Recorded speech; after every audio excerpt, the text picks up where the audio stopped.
What's the financial reality of buying your first home?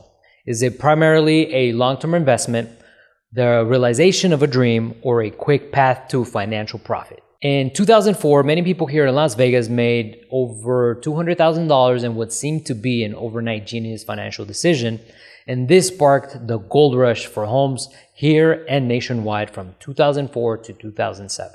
Welcome back to the channel. My name is Adrian Ornelas. I'm a real estate agent, real estate broker here in Las Vegas, and I've been helping people buy and sell homes for 19 years. What do you think of when you hear the word home? To some, this means a place to feel safe, a place to feel comfortable, a place to realize dreams and memories, but for others, it means the place they sleep, shower, and just park their car. The more holistic perspective of real life value and family stability isn't for all, but it is for most humans since the beginning of time. To be a first-time buyer, it takes a lot of commitment and mostly a shift in life and financial perspective to want to build a nest for the rest of your life.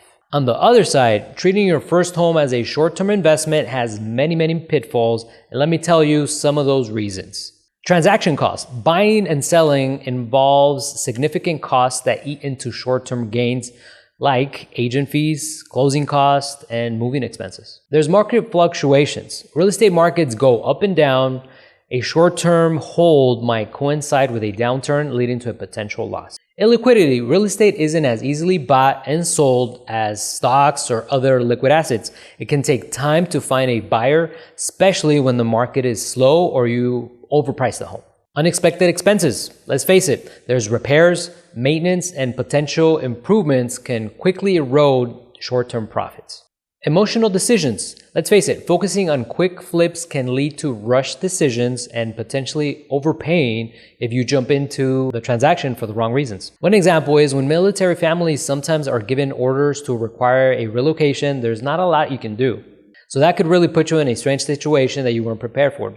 Or someone purchases a home saying they intend to live in the home, and after some renovations and updates, they want to put the home back on the market with a huge increase. This idea in theory is great, but in practice, it really depends how much the home was purchased for and if it was purchased undervalued to have room to have a profit after repairs.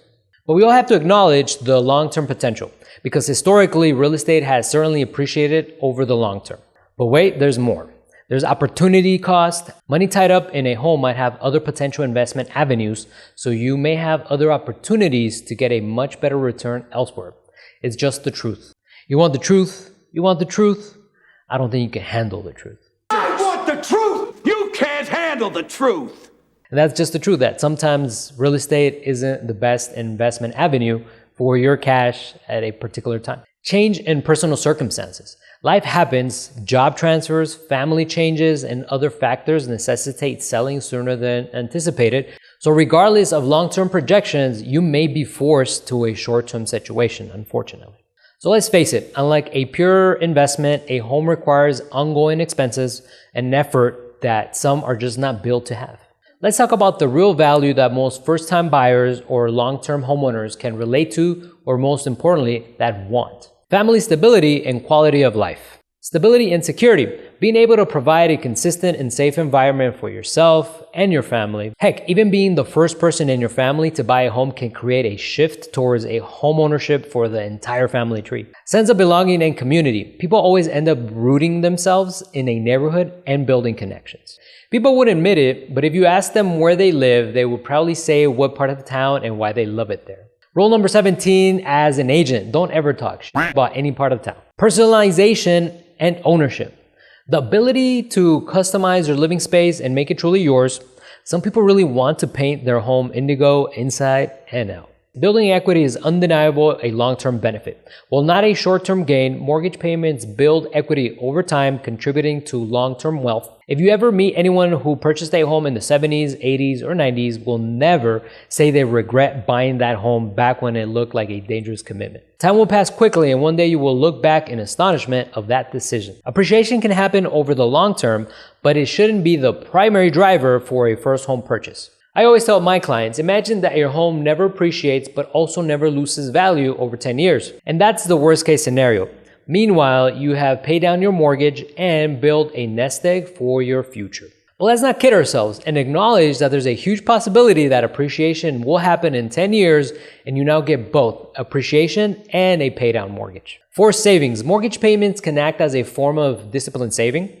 Let's face it, many of us don't like putting more money in the bank than we have to, but mostly with money, people spend it quicker than they earn it. And if that obligation to make that mortgage payment wasn't there, that money would have been spent on something else. Like my friends tell me, I know you and you know you, so you know that you're most likely not going to save that. I know you. You know you. And I know you know that I know you. Finding balance and making the right decision. Financial implications do matter, but they shouldn't overshadow the immediate quality of life benefits. As a first-time homebuyer, focus on affordability and sustainability. Can you comfortably manage the mortgage and associated costs long-term? Choose a home that meets your current and near-future needs. Consider the size, location, and lifestyle. Think long-term living, not just long-term investment. Can you see yourself living and thriving in this home for several years? Consult with professionals. Talk to a real estate agent like myself, a financial advisor, a mortgage lender, or even a parent to get a well-rounded perspective on what you should do. Today, we're in a very slow-paced market, but strong market. So don't chase the market for what it used to be, but what it is today, and that can change over time. So focus on the right home for you, not just trying to time the market for quick gains. A first-time home is more than just an investment. It's building a life and creating stability for yourself and your family, and perhaps even your entire family tree. If you went through this as part of your home buying journey, please share or ask questions in the comments. Remember, your home is much more than just an asset. History has proven that real estate can be an excellent long-term investment, but focusing solely on a potential to have quick appreciation for your first home can be very disappointing fast. If you're considering a move to Las Vegas or have any questions, feel free to leave a comment down below. And if you enjoyed this video, be sure to like, subscribe, and hit that notification bell so you don't miss out on our next video. Thanks for watching, and we'll see you in the next one.